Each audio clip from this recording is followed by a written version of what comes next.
Hello, may latest tayo. Ito ang latest ngayon. May nagpa-practice na maging president. Panuorin nyo.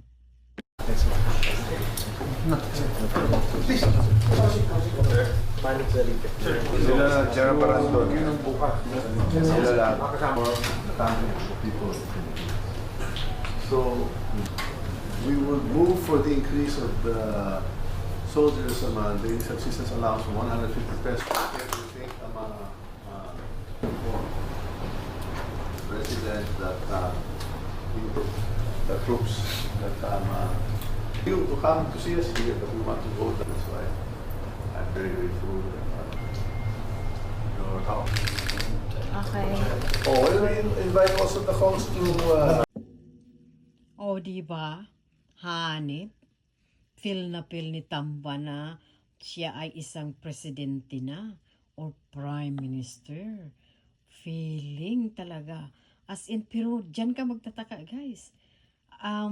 Inuberpawiran niya si Kukak at saka si Bangag. Siya na talaga ang nag-ala presidente. O di ba? Ang dapat magpatawag niyan, president lang, office of the president.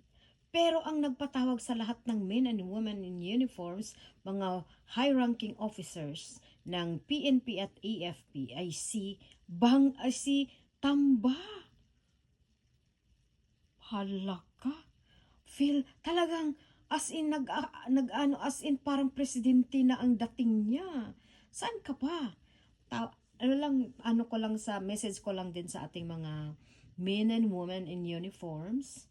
Sir, sana lang po pinagdasal namin na ang inyong panindigan ay nasa konstitusyon pa rin at nasa bayan at nasa tao.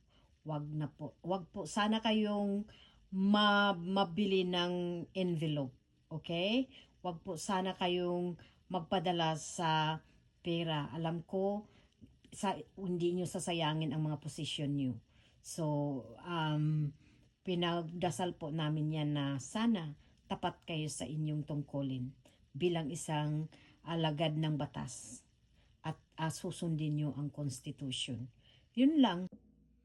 At mga sir, alam nyo kung ano ang nangyayari ngayon dyan sa Malacanang, kung anong klaseng presidente ang mayroon tayo, kung anong klaseng speakers of the house ang mayroon tayo.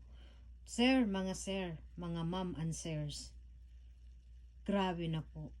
Sana po kayo na mismo ang kumilos na protektahan ang ating konstitusyon at protektahan ang bayan.